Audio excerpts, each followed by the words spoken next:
रस से संबंधित अभी तक आप 8 रस, उनका स्थायी भाव और उनके उदाहरण समझ चुके हैं।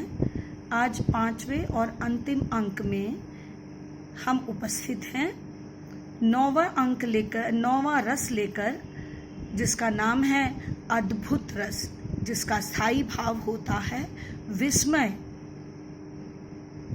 अलौकिक आश्चर्यजनक वस्तु को देखकर सहसा विश्वास नहीं होता और मन विस्मय एवं आश्चर्य से भर जाता है।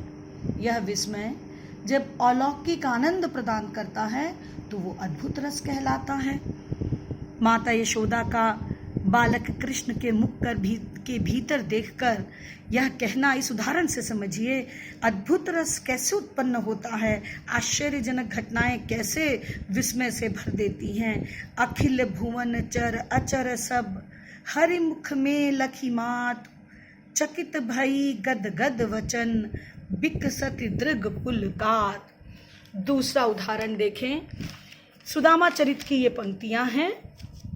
दीठी चका चौंधी गई, देखत सुवर्णमयी, एक ते सरस एक द्वारिका के भवन है, पूछे बिनु को कहू काहू सो न करे बात, देवता से बैठे सब साधी साधी मौन है।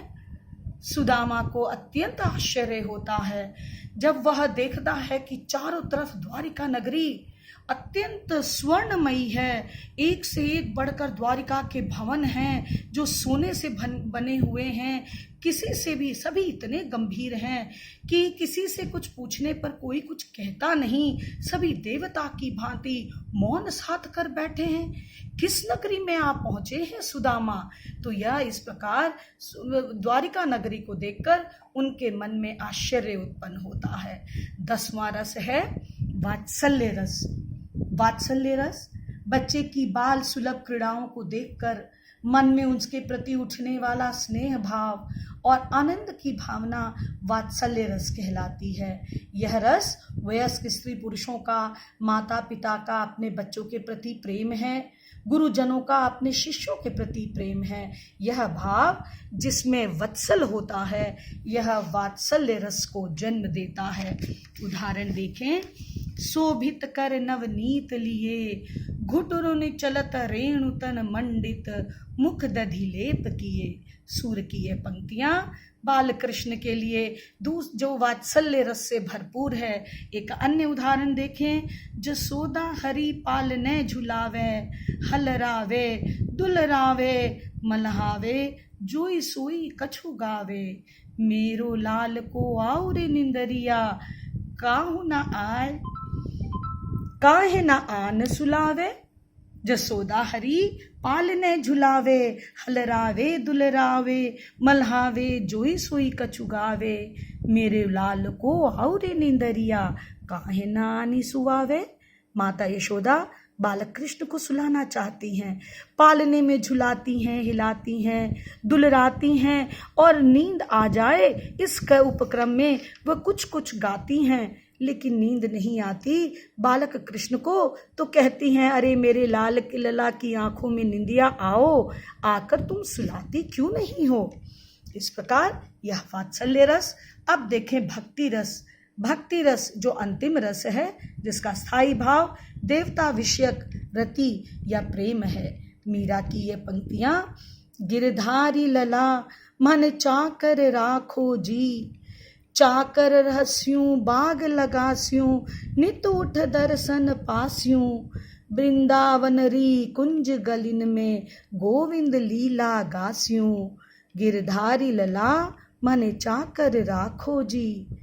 देवता के चरणों में मीरा अपने गिरधारी कृष्ण के चरणों में अपना जीवन लगा देना चाहती है। कहती हैं कि वो चाकर रहेगी और रोज उठकर उनके दर्शन पाएगी। बस उनका जीवन तो इसी के लिए समर्पित है। तो भक्त का जहाँ प्रेम अपने ईश्वर के प्रति प्रेम दिखाई देता है, भक्ति भावना दिखाई देती है, वहाँ भक्ति रस की उत्पत्ति होती है। अन्य उदाहरण देखें। मेरे तो गिरिधर गोपाल दूसरो न कोई, जाके सिर मोर मुकुट मेरो पति सोई। कहती हैं मीरा, भक्ति भावना से भरी हुई कृष्ण को कहती हैं, समर्पित करती हैं अपनी भक्ति और कहती हैं मेरे तो सिर्फ गिरधर गोपाल हैं, उनके अतिरिक्त और कोई दूसरा मेरा नहीं। जिनके सिर मोर मुकुट है मेरे पति तो वे ही हैं। या एक अन्य उदाहरण, पायो जी मैंने नाम रतन धन पायो। मीरा कहती हैं पायो जी मैंने नाम रतन धन पायो। इस प्रकार मीरा की भक्ति कृष्ण के प्रति उनके चरणों में दिखाई देती है, जहाँ मीरा कहती हैं मैंने कृष्ण के नाम रूपी रत्न धन को पा लिया, इसके अतिरिक्त अब मुझे किसकी चाह। तो भक्तिन मीरा की भक्ति कृष्ण के प्रति इस प्रकार झलकती है। यह है बच्चों रस, 11 प्रकार के रस और उन सभी रसों के स्थायी भाव, उनके उदाहरण। इसके साथ ही रस से संबंधित यह अध्याय समाप्त होता है।